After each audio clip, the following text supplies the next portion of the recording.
Assalamu alaikum. Ci gaba da bidiyon mu na yadda ake buɗe Vtu website. To a bidiyon da ya gabata mun yi bayani akan yadda ake buɗe script, ake installing script. To yau da mu yi bayani akan yadda ake buɗe email account. To a gurguje idan ka zo shi email account dama ga shi nan a sama, sai mutum ya danna email account domin mai creating email account. Amfanin email account shine abin da zai na tura ma users ɗinka OTP ko kuma misali mutum ya yi forget password ko dai wani abu haka. To wannan email ɗin, wannan email ɗin da ka buɗe automatic shi zai na tura ma users ɗinka abin da yake buƙata. To mutum sai ya zo ya danna create. Ni dama na riga na yi create amma don nuna muku ne, sai mutum ya danna create. Bayan ka danna create,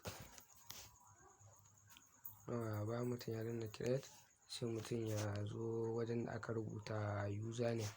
Wajen username mutum ya sa sport@sadidata.com.ng. Password kuma mutum zai iya sawa, zai iya danna generating, sai su masa generating password mai ƙarfi, sai ya copy shi ya je notebook ya ajiye. Sai mutum ya kwafa ya je notebook ya ajiye. In kuma ya san zai iya sa abin da idan ya zo connecting database bare manta ba, sai ya saka. Ko kuma mutum ya rubuta sunan Gmail ɗin mutum ya sa sport@sadidata.com.ng. To idan mutum ya haka kun ga ya sa kenan ya yi creating password mai ƙarfi, sai mutum ya danna create account. To bayan ka danna create account zai gwada ma successful, sai ka danna go back. Bayan ka riga ka danna go back kuma abin da ya rage sai mutum ya ƙara komawa wajen da ya yi installing script domin mutum ya je connecting wannan email ɗin da database yi. To da mu nemo wajen da aka rubuta file, ga nan file, sai mutum ya danna file. Bari in ɗan muku zoom yanda da kuna ganin shi. Ga yanda aka ce public HTML inda muka shiga ɗazu. Sai kuma mutum bayan ya danna public HTML ga wajen da aka sa ko. Bayan mutum ya danna ko,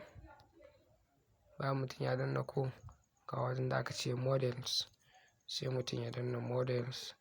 Bayan ka danna models, zai ɗan yi searching ga model.php shi da ka danna. Bayan ka ɗan danna shi kaɗan, zai buɗe ma option editing, sai mutum ya danna edit. Bayan ka danna edit zai tambaye permission, sai ka ba shi. Bayan ka danna editing zai ɗan yi searching haka, sai ka zo tsakanin layi na 17 da 18, sai ka irga ka gani. Layi na 17 da 18 haka da ka ga yanda aka sa public email username da kuma email password. To yanda dama na faɗa muku mutum ya sa abin da bare manta ba, sai mutum ya zo ya saka email ɗin da ya yi create. To mutum kada ya ganganci a nan wajen domin idan ka yi mistake email ɗinka ba zai yi aiki ba, sai ka goge shi. Hatta wannan ɗigo-ɗigon gefen kar mutum ya taɓa shi. Tsallen iya rubutun tsakiyar mutum zai cire. Dama na kaman wancan email ɗin da na gwada muku yanda mutum zai create. Bayan mutum ya sa sport haka, sai ya sa haka sadidata.com.ng. Dama na faɗa muku idan mutum ya rubuta password sai ya je ya kwafa ya ajiye. Idan ya zo kawai wancan inda ya sa shi zai kwafa ya zo ya saka. To nan sai aka ce password ma haka. Kar mutum ya goge wannan ɗigo-ɗigon gefen. Password ma mun ce sport haka. Mun ce sport sai muka sa @sadidata.com.ng. To haka dai muka sa abun. To yanzu daga zaran ka sa, sai mutum ya danna saving. To ni yanzu bari in tsaya da bidiyon na sa ainihin nawa saboda tsaro. Yauwa bayan mutum ya sa daidai yanda na nuna, sai mutum ya danna save changes. Zai tambaye ka ka ba shi permission sai ka danna OK. to da ku ga yana saving. To bayan ya gama saving sai mutum ya danna close. Bayan mutum ya danna closing, ka tabbata ya yi saving. Idan bai saving ba ka ƙara dawowa ka duba da kyau abin da ka sa lalle haka ne, to alamu idan ya yi saving kenan. To sai kuma mu je mu yi creating na database kenan. Yanzu mun riga mun gama da fannin email account. Sai mu zo nan ƙasa a hankali sai mu zo nan da aka ce database. Kamar yadda kuke gani mun zo nan database sai mu yi selecting my SQL database gashi nan sai mu yi create.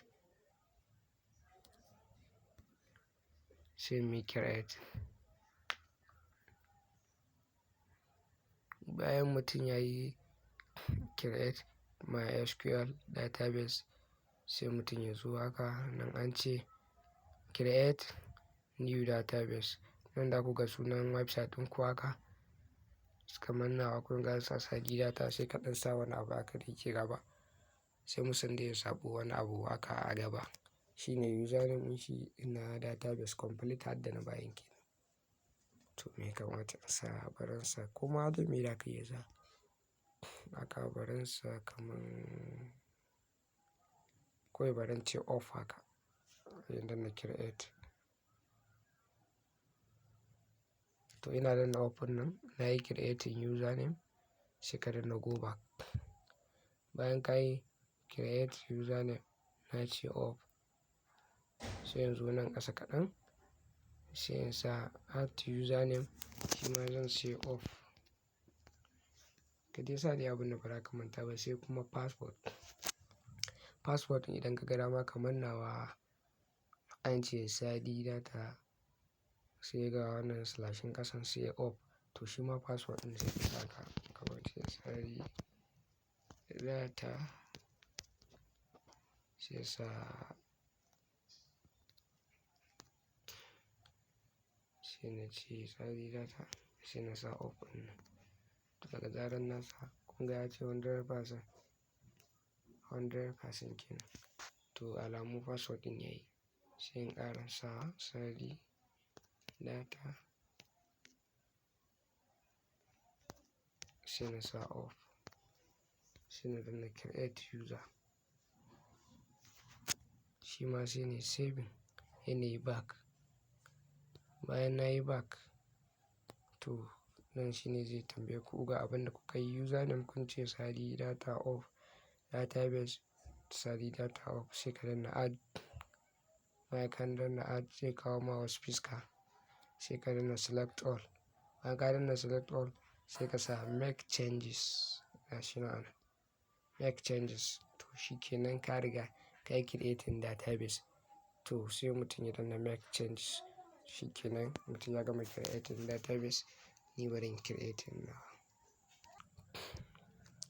yawwa. To bayan ka yi creating ka dawo ba yau bidiyon mun zai ɗan yi tsayi sai mu ƙara scrolling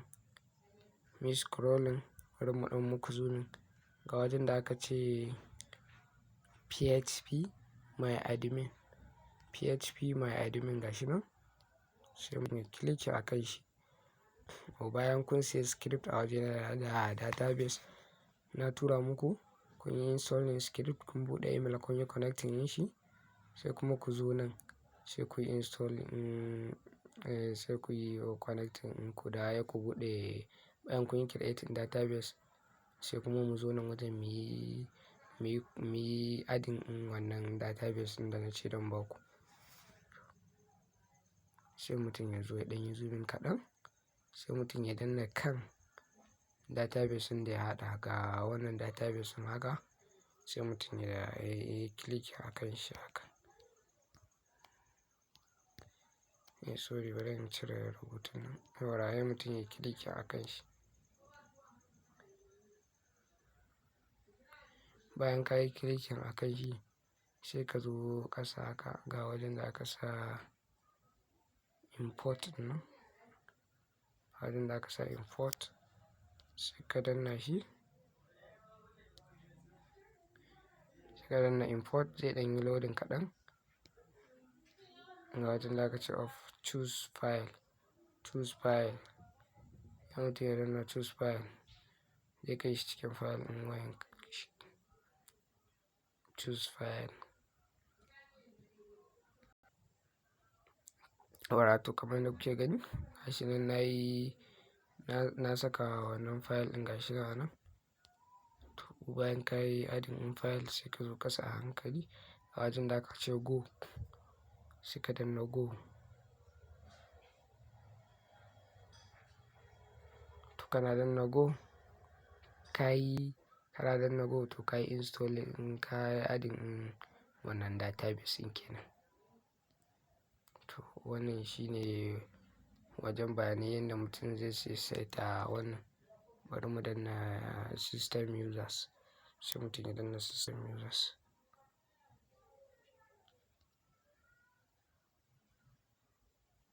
Bari mu danna system users, sai mu canja password ɗinmu na admin dashboard kenan.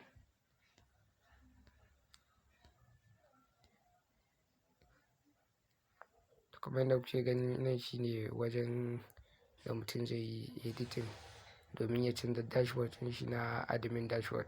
Bayan ka danna wajen da aka rubuta edit ɗin nan, idan ka danna edit sai mutum ya ɗanyi ƙasa kaɗan.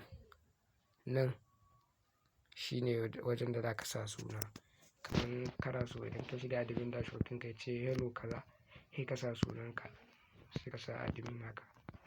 Duk sunan da ke yi za ka iya sawa saboda nan tutorial ne ya sa, amma dan zo in canja nan ma dan sa admin. Bayan na sa admin nan kuma to passport kenan. Bari sa 1 2 3 4 haka. 1 shit. An sa 1 2 3 4. 1 2 3 4 5. To na gama kenan. Sai mutum ya zo ɗan ja ƙasa kaɗan ga yanda aka ce go.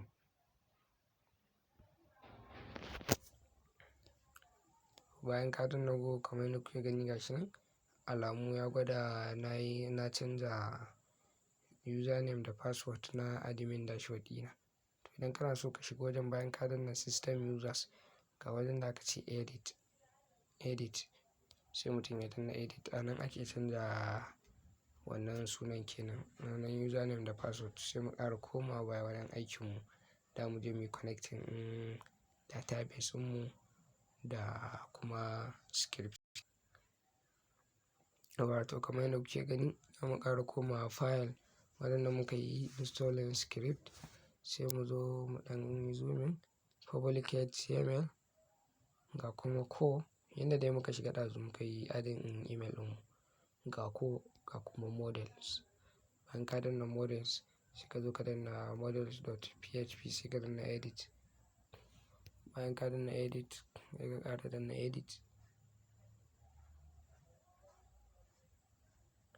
Bayan ka ƙara danna edit again sai mu zo mu nemo yadda za mu yi adding.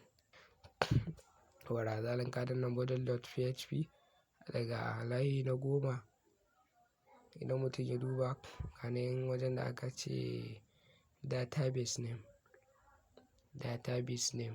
sai mutum ya zo daidai wannan abun ɗigo-ɗigon nan a tsakiya ne mutum ya goge rubutun tsakiyar nan. Sai mutum ya goge. Dama na ce muku ku yi kwafi yadda in kun zo kawai pasting da ku yi. Dama mun ce SADI DATA.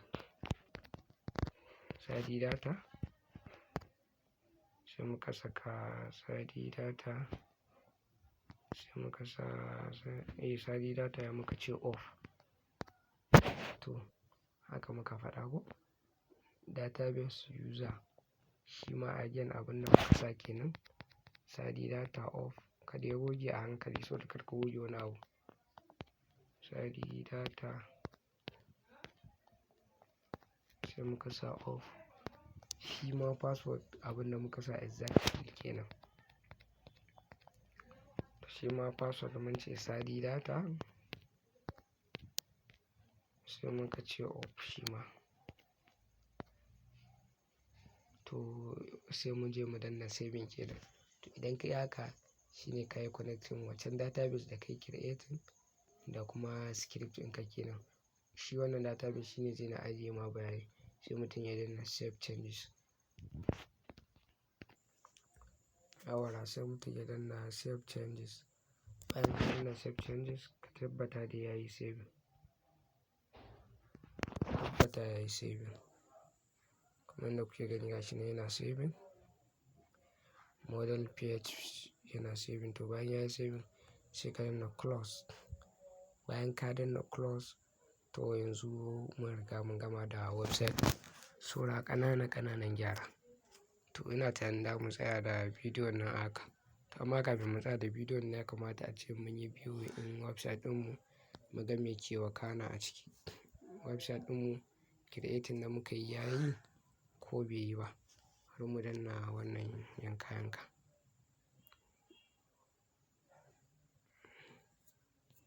To in mutum ya san sunan website ɗin shi sai ya zo ƙasa, amma bai sani ba nan ya zo ƙasa. A inda aka ce primary domain sai mutum ya danna shi zai kai shi cikin Chrome domin ya ga website ɗin shi. Bari mu danna sadidata.com.ng. To alhamdulillah kamar yadda kuke gani website ya kusa kammala. Kamar yadda kuke gani ga nan Chrome mu a sama kun gani website ɗinmu ya kammala. Saura mu zo mu yi editing, mu canja wannan sunan. Idan muka canja wannan sunan mu zo nan can ƙasa ga yanda aka sa wajen home, address da lambar waya da email duk da mu cire mu saka namu. To idan muka sassaka to shine mun riga mun yi gama da website. Domin idan ba ku saba modify ma ba za su yi verify ɗinku ba. Domin modify ta wajen ake receiving ɗin kuɗi idan users ɗinka ya sa kuɗi sannan su suke ba mutum account number ga duk users ɗin da ya register. Ko mutum 1000 ne suke register kowa account number shi daban. Kuma da ba shi account number guda 3 da banki guda 3 sai wannan mutum ya buƙata. Bari mu danna register mu gani ko website ɗinmu yayi. To idan kuka ga website ɗinku